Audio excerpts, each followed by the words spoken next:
Music, dance, theater. It's time to take a seat on the aisle with Tom Alvarez. Hear from performers, producers, presenters, and creators who enrich our lives in the performing arts. Who's on stage? Here is Tom Alvarez to introduce you.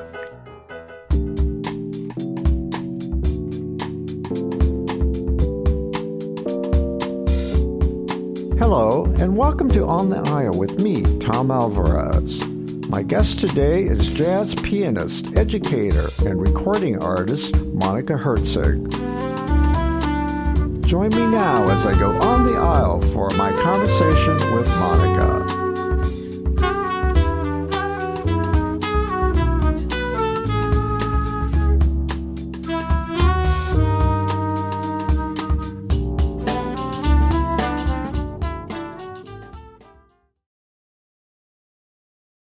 So first of all, I don't recall when it was that I saw you last perform, but I think it was the cabaret at the Columbia Club. Do you remember that?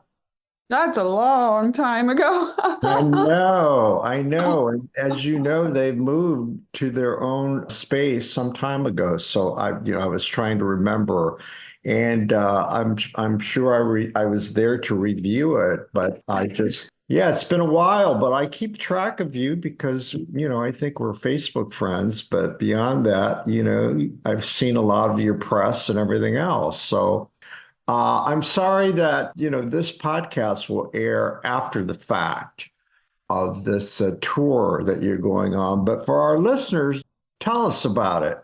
Obviously, you can't report at this point how it turned out, but you could predict, okay?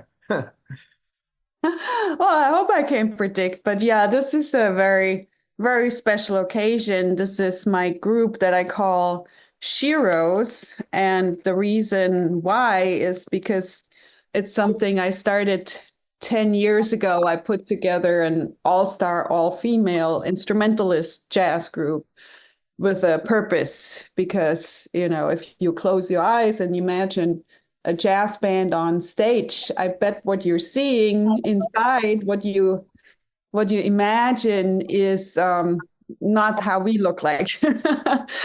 It's usually you have male group and a vocalist. That's the usual setup.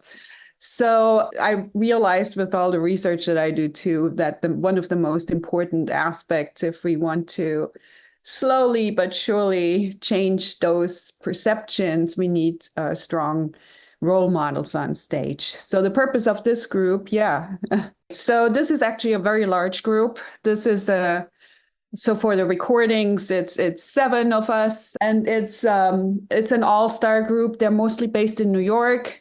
I recently added a bass player from Vienna, from Austria, that joined us. And so 10 years ago, we started with our first recording. We did it at the Avatar Studios in New York. And this is our 4th one. And we produced this one. Actually, Lenny White, the legendary drummer with Chick Corea and Miles Davis, he was producing for us and helped us guide the music. So it came out July 19 on Soho Records, and now we're touring it. It's actually also doing really great on radio. By the last week, we were number 17 on the Jazz Week charts.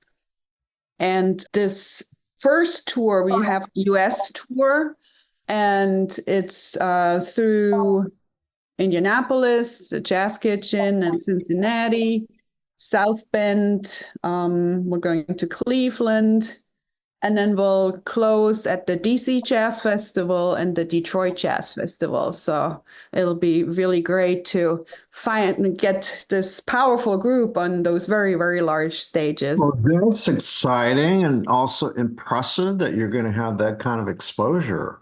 Well, I mean, we've been at it for 10 years, and those are some of the leading musicians in the world. So, I mean, it's really important to actually be on those stages and make that statement, And go ahead and tell me about those musicians and briefly describe their backgrounds or the highlights of their career or whatever. Absolutely. So for this last recording, we had Jamie Baum on flute, who's been with us from day one. And she's New York based. She is also an award-winning composer. She had Guggenheim Awards and other big awards. She's usually number one, number two in the jazz flute category in the Downbeat Awards, and has her own group that she's been touring with for a long time that she composes for. So all-star musician there. On the trombone, we have Reut Regev. She's also based in New York, but from Israel originally. She plays with Hasmat Modin, the group, and with Anthony Braxton. She does a lot of avant-garde music. And then we have, for this recording, we had on saxophone Camille Thurman, who was with the Lincoln Center Jazz Orchestra for a year and is also carving her name out as a saxophonist and vocalist too. Lainey Stern joined us, the guitarist, Mike Stern's wife, also from New York, long career as a guitarist. Rosa Avila is the drummer, and she's been with Andy Williams for 18 years in Branson while he was still doing the theaters at that time. And she's now one of the Broadway musicians. She's in the Sufs show right now. And then Gina Schwartz on bass from Vienna. She is one of the very, very few jazz professors on bass there at the large university, and one of the prominent musicians from Europe. So that's a quick synopsis of some of the musicians. Over the years, we also had Ingrid Jensen, we had Ada Ravati, and many more that played with us. Wow, that really is impressive. What an extraordinary assemblage. And how did that all happen? Are these people you have played with before? You'd crossed paths, you just reached out. I mean, how in the heck did you produce such a group? So when I envisioned the concept, I actually had a manager in New York, and we thought about this. I pretty much cold called all the ones that I thought are the best, and they were all like, kidding. Of course, we'll do it. Well, we're happy to. I mean, they know they can trust me, and they know it'll be good music, so they were in. Wow. Nevertheless, to cold call, you never know what the reaction will be. But as you said, they probably knew all these people too and their reputations. And, who else is involved? You know how that goes, right? Exactly, right. So let's go all the way back to you. The obvious, but for our listeners, I cover music, theater, and dance, and jazz is actually, when it comes to music, I love jazz, and, I support jazz and advocate for jazz. And so I'm always interested in how musicians such as yourself, I'm interested in the origins of your love, because there isn't a jazz player I've met yet who is so passionate about the music. So tell me how it is that you found jazz, and how did jazz find you? I mean, I'm sure they're all very passionate about the music, because that's your biggest reward. Otherwise, jazz has a very small part of the overall market, and it's not easy to make a career and a living as a jazz musician. But if you get caught by the passion bug, you have to do it. So how did you catch the bug? I actually grew up in Germany, and always wanted to learn piano and play, and had forced my parents to buy a piano. They didn't have one. And got involved into groups there in high school, and realized I really, really like the interaction. I don't want to sit by myself in a room, and practice and then perform by myself, which you have to do if you learn classical piano. But I want to be in the process with others and create. So that's why I love jazz. And then in that groups, those groups that I were playing, I kind of connected to the guitarist, and I had the opportunity for a exchange program in 88 and for a year, and I took it. We bought one-way tickets and we said, well, we're going to the land of jazz and we're going to make this happen. so we've been here ever since and tried to make. Where was that? Where did you land? We started at the University of Alabama. It was an exchange program, and I ended up getting a master's there. And then I applied at IU for the doctoral program because I wanted to keep going and I needed the visa, and I had heard about David Baker. So I got my doctorate at IU, and then I taught for a long time at IU too. Oh, well, I have to tell you, we have something in common.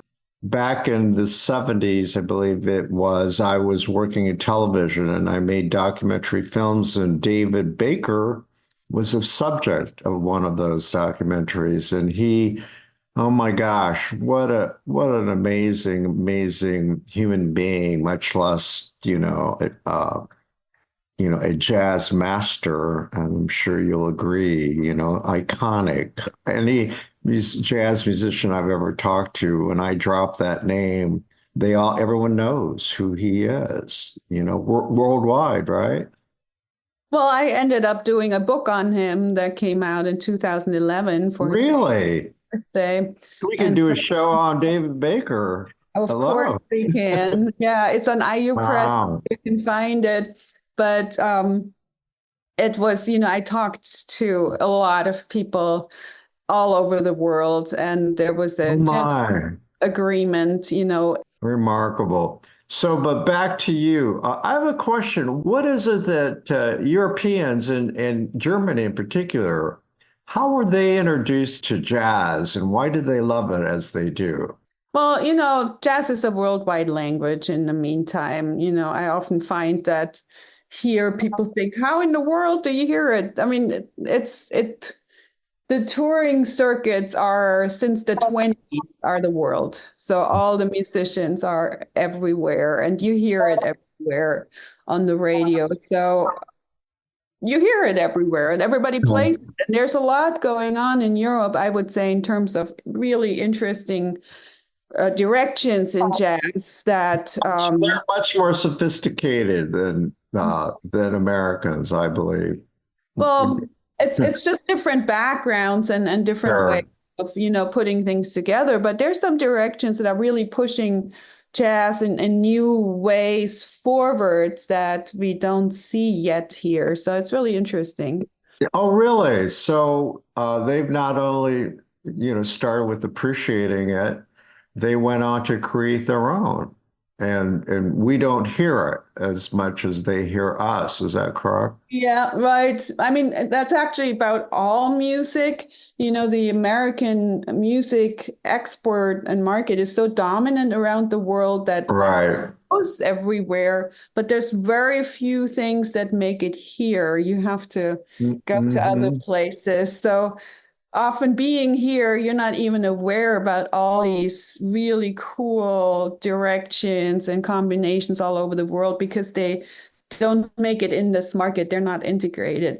This is very interesting to me because I'm thinking about, I'm Latino, so of course I'm always on the lookout for music from Latin America that's coming out. And I notice a lot more Mexican artists are crossing over into, the American music scene, rock, jazz, hip hop, which is when I started hearing that. I thought that is so interesting. Of course, there are a lot of bilingual artists too.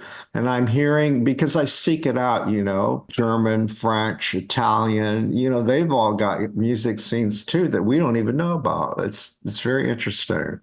And a beautiful development, don't you think? Well, I mean, the world is becoming a global place because we're so connected. So and with technology too. We can exchange information, we can exchange culture easier. So in some ways it's great because we can hear everything. In other ways, we have to be careful we don't lose some localities and groups and smaller communities. So in reading your bio, every bio that I see, and I Googled you and you're all over the place, which tells me a lot about your reputation and your career. But you're always referred to as German born. When will you stop being referred to as German born? I mean, you've been here a long time, right? But I take it that's just you're proud of your heritage and your origins. Well, Or is it I'm not sure. is it the press? Is it the press that I think does? it's the press latching on. They always want to put you in a category. I've spent more of my life here than I spent Yeah. in Germany, Yeah, and I'm I'm a an art citizen too. I get it. I'm an artist as opposed to a Latino artist. How about I'm an artist who happens to be Latino or German or whatever, but I digress. So, what was it like going to the University of Alabama? Was it like, talk about culture shock? It was a bit of a culture shock when we first got there, because we had bought this one-way tickets and we thought we're going to the land where everybody loves and plays jazz and we'll just learn this. And you have to get used to a few different conventions. Yeah, But did you have an awareness though of sort of the historical implications of like, the South and what happened here during the civil rights period and all that? I mean, did you have any, concerns about that? People, stereotypes about Southerners and all that. right, right. I mean, of course, the history we all learn in school. That's part of Sure. history. But getting there, I didn't have any stereotypes about good or bad. Of course, we knew about the Governor Wallace history and we're a Yeah. little. But what I You were found, you were focused on the music. Apparently, they must have had a really good program, right? Is that they what you did? do. They do. They had just built a brand new music school. In Birmingham has actually a good scene. Sun Ra is from Birmingham, and Dinah Washington is from Tuscaloosa. Yeah, So, every locality has a very special scene, just like Indianapolis with Indiana Avenue. I mean, yeah, and so when we got there, it was very interesting because we realized once, especially when we played with Black musicians, and they realized we were from Germany, they often had been stationed there and had really good memories and associated us with the people where you could be whoever you wanted to be. And so we really were welcomed in the community, and I loved that, and it was very special. No, I find that fascinating too. Soldiers, former soldiers who were stationed during the war. And of course, the transformation of Germany after the war, which continues, and it's just, I've never been there, but I have plenty of associations there. I would love to. I would love to. I'm fascinated about that transformation and how it affected the psyche of your country. And, their willingness now to be so open and, liberated in so many ways. It's a truly wonderful thing that all that healing has taken place. I think it could be a very good model because, here it's just not happening. The healing needs to happen since a long time. I mean, it was much more powerful and deeper what happened here in terms of slavery and all that, and it's not going as smoothly to You make get. a good point. You make a very good point about that. But the horrific things that happened to Germany and now what? There are that's like two generations that passed. It's at least three. Yeah, these three generations, and they may have people in their family and all, but even a lot of those people who wouldn't talk about it, grandparents and great grandparents, I'm seeing more and more people willing to talk about it now and to discuss the past, so that they could move forward. And there's not as much judgment. It seems to me again, but yeah, I'm very interested in German culture. Of course, about Indianapolis's German cultural heritage, right? Exactly. We actually do an exchange, Indianapolis and Cologne, our sister cities. Uh-huh. And we do every year a concert in Cologne, bringing together some Really? teams since 11 years now. So we did a lot of the Indiana Avenue history. This year we did West Sure. because of the centennial, and we did David Baker before and all of that. And then we also did a program on TC Steele's painting, transforming those into music. So yes, there's a strong connection and a lot of Have you ever played the Athenaeum? Yeah, well, I mean, they're not presenting music, but we've done programs, private programs in there. Yeah. But you've never done a concert there. The main stage, the indoor stage at the Athenaeum. Yeah. Oh, yeah, we did a poetry program, I think, once there. Yeah. So Mhm. talk about your overall career. Are you living the life that you dreamed of?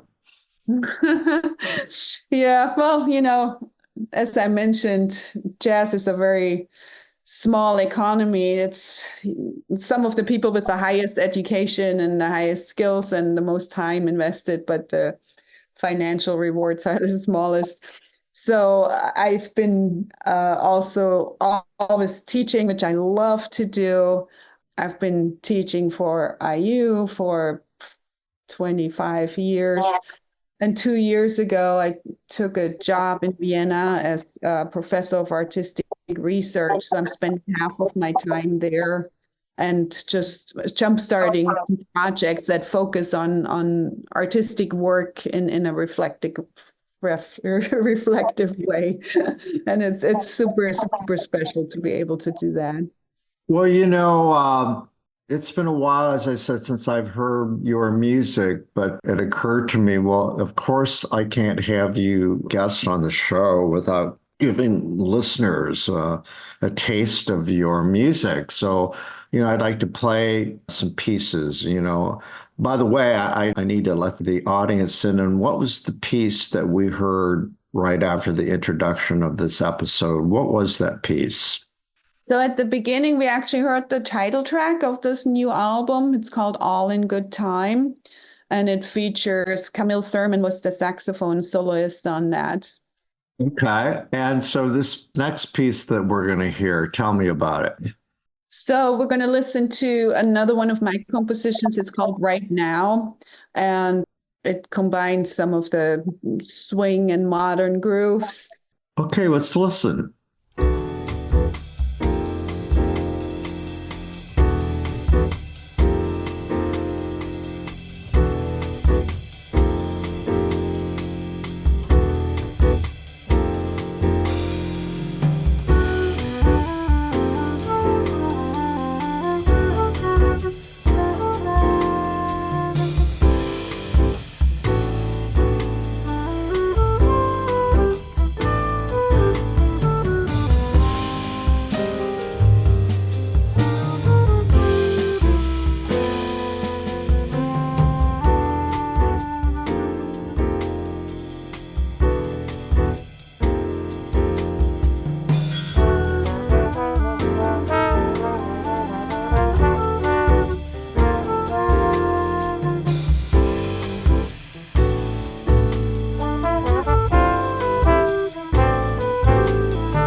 listening to that, reminds me that the process of making music it's an art form. Music in general, civilians often ask, where do you come up with those ideas and that inspiration? Do you like walk around with music in your head all the time? How is it for you? Well, I mean, every artist will tell you you have to hone your craft, meaning you don't wait for like some lightning bolt to strike, but you have ways, just like you practice your instrument, you practice your composing. So you'll think about things you when you hear something that's interesting, you'll keep track of it, and just every day putting something on paper and putting thoughts together. So that's how you do it. You put it on paper. Everywhere. You carry around a little note. Well, your iPhone, do you make notes or you literally carry around pieces of paper or a notebook? Well, it's often also exercises just when you practice, to start out with little exercises, and it often morphs into a melody idea that you just put down and then little by little put together. This isn't about me, but we share some things in common. Well, actually, a lot. But recently, I composed my first melody, and I did it in my sleep. And I woke up and I hummed it into my iPhone, and I sent it to the musician I'm collaborating with. I'm doing a documentary. That's a long story. But if I hadn't done that, I would have lost it. So, and again, it was my maiden voyage into composing, music. And it's just, I've got the bug now. That whole process, it's a beautiful thing that if, in your case, especially based on what you've done, it's truly a gift, and you're very gifted. Thank you. So, tell me about like we were talking about the trajectory of your career. So, but it sounds to me like you've got a lot stored in that brain of yours. As what are some of the things that you would like to do that you haven't done yet? There's a lot of people I would love to play with, and I just want to see, the integration happen, that we don't have to have this imbalance on stage anymore, this all male bands with the vocalist singer in front. We just need to get over that. So I want people to come together, and there's a lot of people I'd love to play with. So collaboration is really big for you, right? Mm-hmm. Yeah. And in terms of exposure, from the time I first saw you at the Columbia Club, which we can't remember the year, but it sounds like you've really made some great progress. Just the fact that you were able to network with all these musicians and you knew them and they knew you, that says a lot. It says a Well, lot. you hone your skill, and if you show that you're dedicated and work hard, David Baker always said that. He said, I might not be the most gifted person in the world, but I can outwork everybody. Mm-hmm. And what is your work ethic? How would you describe it? Tell me about the daily life of Monika Herzig. You don't want to know it, otherwise you get tired.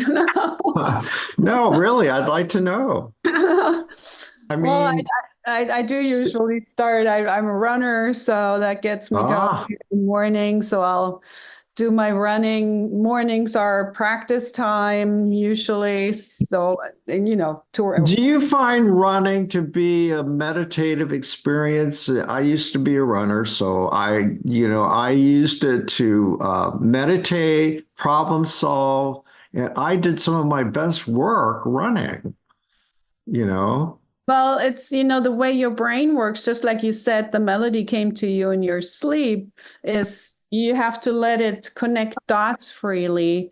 And to do that, you have to let it go. And like when you sleep, you're in this half state where the brain just does its thing, but you don't influence. And that's how you get those connections. And the same with running. if you get into this state and you just let the brain waves go, you realize how all these ideas pop into your head and how it jumpstarts you in directions you weren't thinking of. They're called there are chemicals involved in your body, natural chemicals. They used to say that they were endorphins, but apparently I hear that there's something else that's happening amongst runners, And I've interviewed and my friend, I'm sure you know who Austin, the principal cellist of the ISO, he's a runner too, and so is Kevin Lynn, the concert master. In my interviews with them, like with you, we've talked about running, and they have the same. They use running as a way to advance, their creative juices. So it's really cool. The more musicians I talk, there are a lot of us who, or I don't any longer because I can't physically, but there happen to be a lot of musicians who are also runners. There's a connection there. And plus you have to have the stamina, don't you, for stage work? It helps Well, you. I mean, you have to keep your body in shape. I mean, that's just something you have to take care of, and it helps. Tell me where you run in Bloomington. You must have plenty of places. And by the way, you do live in Bloomington, right? Or Indianapolis. Where do you live? I live in Bloomington about half of the year, and as I said, the other half I spend now in Austria in Vienna. So I go. Why Austria? Is that because of the teaching job? Are you Right, I from have a there? job there. Yeah, no, I'm not from there, but I have a job there. Yeah. Oh, okay. So, how is it living in two countries simultaneously? Well, I'm still getting used to it. It's pretty recent, and plus Oh, my family's here, so of course I miss them when I'm there. But it's well, all it's all tell me about your family. well, my husband and my two 22 and 25-year-old kids. Oh, no kidding. And what do they do? So one is an aspiring circus artist and costuming, so he's trying to find a space. And then my daughter just graduated from IU in computer science. Oh my goodness. And what are their names, first names? Jasmine and Zachary. So Zachary wants to be a circus artist. Hmm. Is he training in Peru or someplace like that? Peru has like this Yeah, circus culture. there's culture. No, there's actually schools for acrobatics, don't. So this is the modern circus, the Cirque du Soleil type acrobatics, and he got a degree or certificate from Circadium in Philadelphia. Wow. It seems to me there's going to be a lot of opportunities for, contemporary circus artists since they took the animals away, which is, I'm glad they did. And so it seems like, like Cirque du Soleil started it. Is there a movement to, is there more work available for circus artists now? I mean, it's tricky. I mean, it's also a big word. I mean, there's a lot of different types of Oh, it, I see. the trapeze, the serials, the silks, the ropes. So it just depends what shows where, what's needed. I don't know. It's a different world for me too. It's interesting that you raised two kids and one's an artist and another one is interested in well, obviously more than interested is left brain and right brain.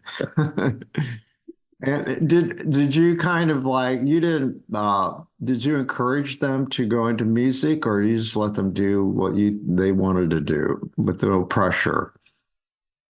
I always provided the opportunities and taught them, and they all both were, in choir. Actually, the computer scientist girl, she was in orchestra and band in school. She played viola and oboe, and she had a band where she was the drummer. She played bass, so she can do it all if she wants to. And in my experience, I have encountered a lot of people who have both talents, the left and the right brain. So that's not unusual. So tell me about your husband. Well, he's a guitarist. I mean, he's been on the regional scene, a fixture since we're here too. And what is his name? Peter Kienle. Okay, and who? Tell me a bit about him and his career. So, I mean, he's always been performing with a lot of groups. He's with Kathy Morris a lot, and of course our own groups. We had a fusion band in the 90s, in the early 2000s called Beeble Brox, where we were playing all the stages and touring here, and just playing with and everybody all the time. So for our listeners, drop some names of the venues that you've played in Central Indiana. I mean, we always are regulars. We played at the Chatterbox actually Monday nights for 16 years. So always, and we're still there on the weekends. We do the Jazz Kitchen every so often. Bloomington had some places that disappeared. That was Bear's Place. We did the Indie Jazz Fest many years. Any of the places where you hear jazz, we're probably there. Well, because of all those venues, they all do such a great job of marketing, then that's what accounts for your name. Even people who aren't jazz oriented, you have a very solid brand, I think, and I hear it all the time in my world. So, it takes years to build a brand. And I think that, yours seems to be omnipresent. And of course, people like David Andrzejczyk, and David Ali and people who run these venues, they're good promoters. Don't you agree? They have to be. That's their living. I mean, and we need those clubs to survive. I mean, otherwise the economy doesn't work.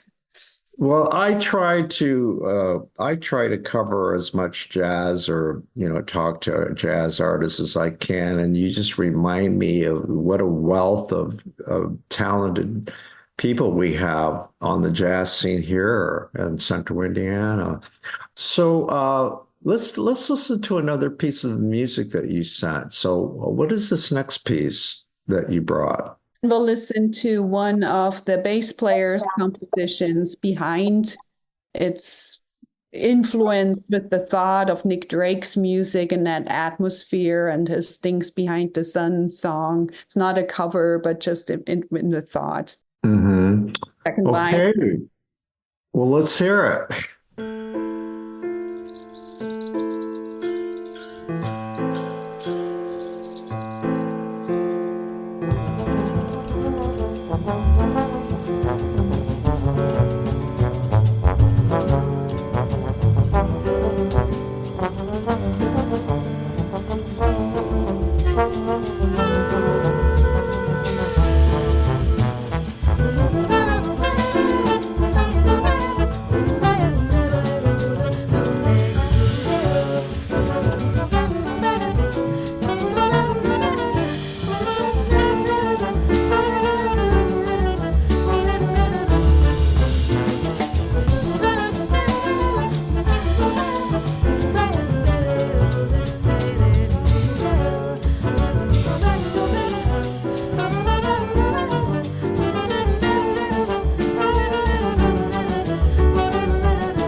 Okay, so beyond this tour, I assume that you're probably already working on other projects. Do you always have like a lot of projects going on at the same time that you're working on that are certain stages of development?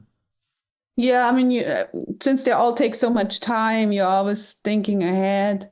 So with this project, we're also actually doing a European tour end of October, and then we'll end up in Nepal and India in November. So that's coming up then.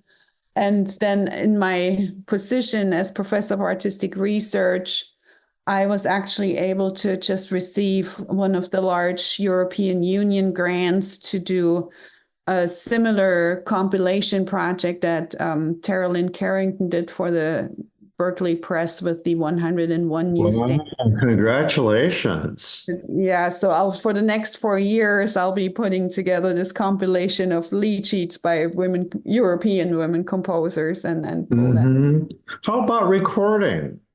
You working on anything or? Yeah, yeah. I mean, we have the project that we did about the TC steel paintings that Right. is in the can.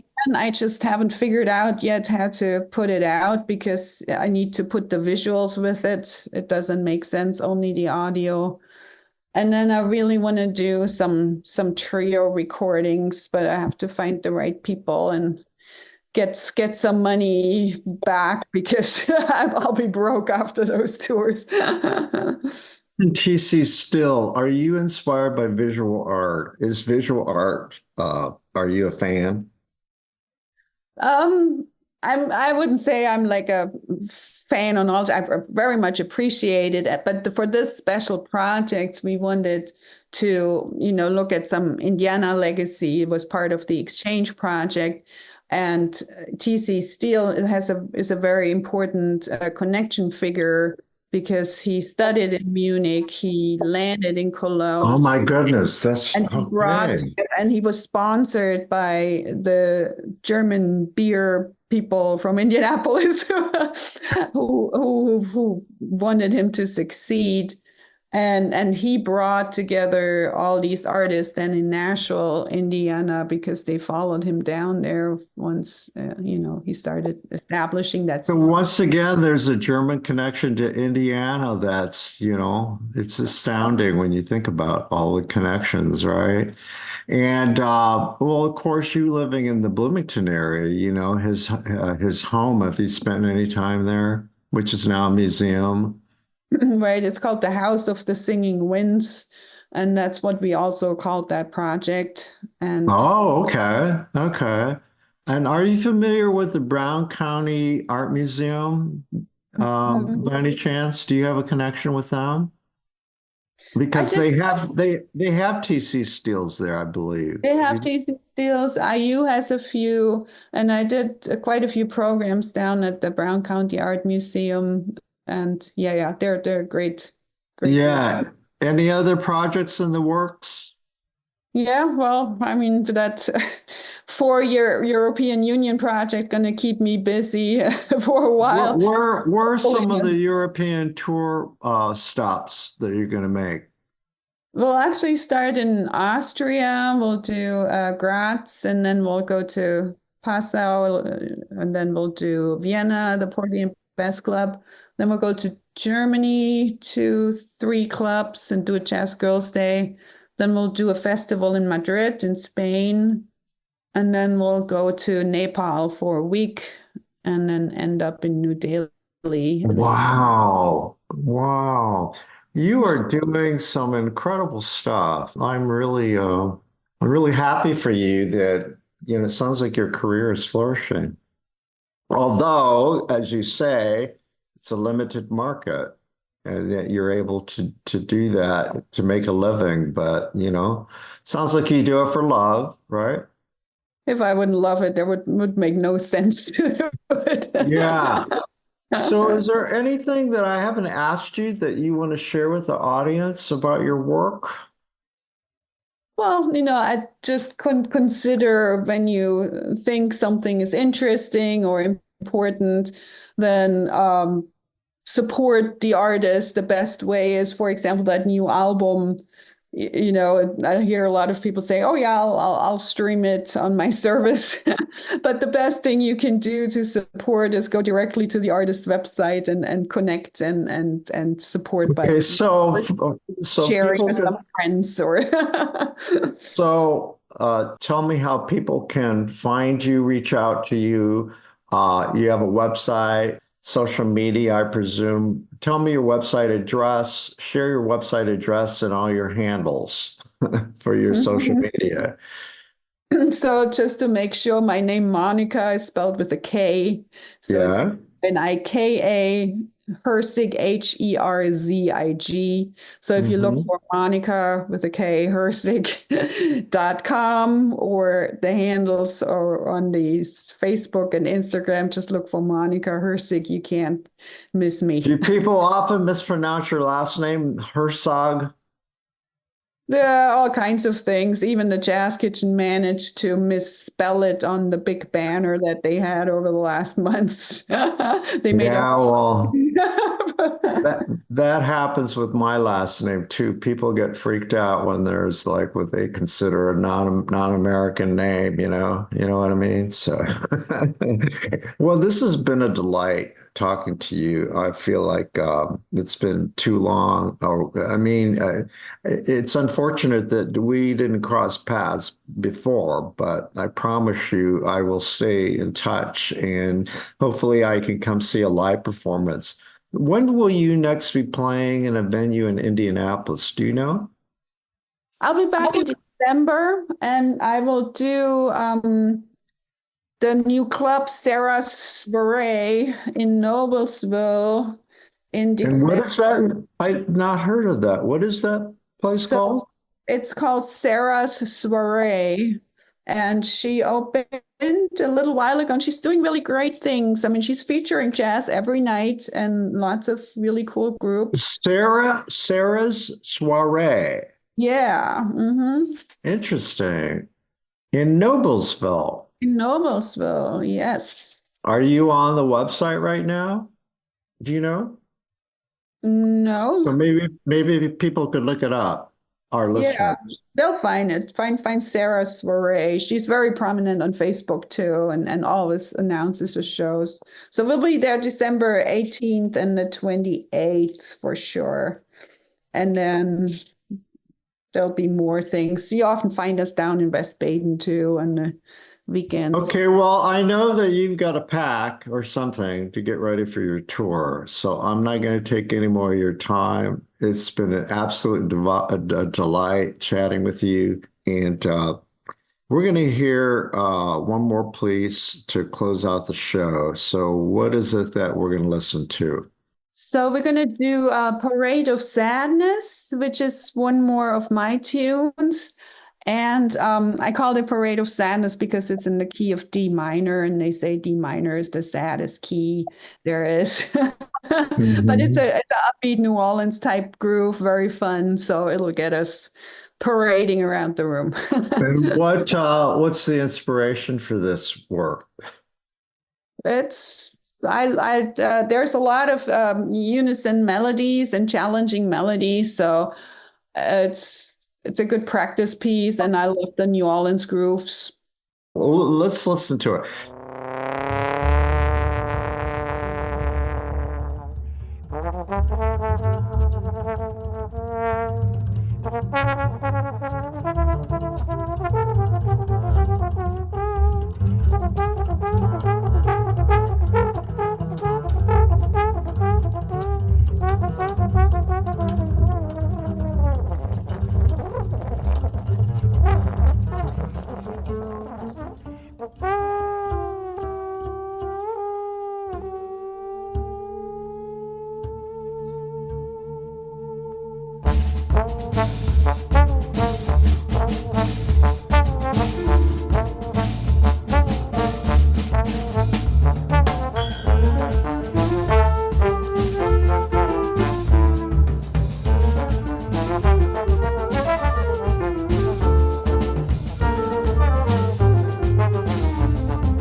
thank you again for sharing your time with me, and I hope our listeners will reach out to you, and hopefully they will find you and you will be able to share your art with them. So again, thank you so much.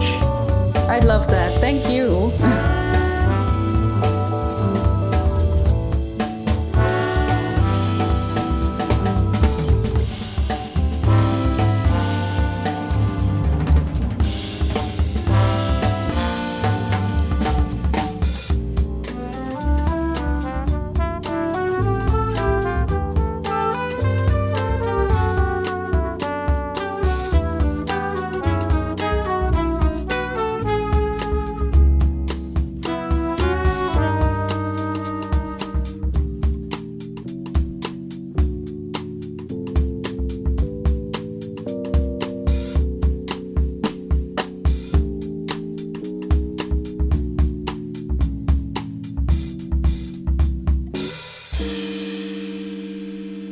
Our thanks go out to our media sponsor, Urban Times. Urban Times is a monthly news magazine which serves as the official neighborhood newsletter for 16 Indianapolis neighborhoods, offering news about development, arts and entertainment, and from the business community.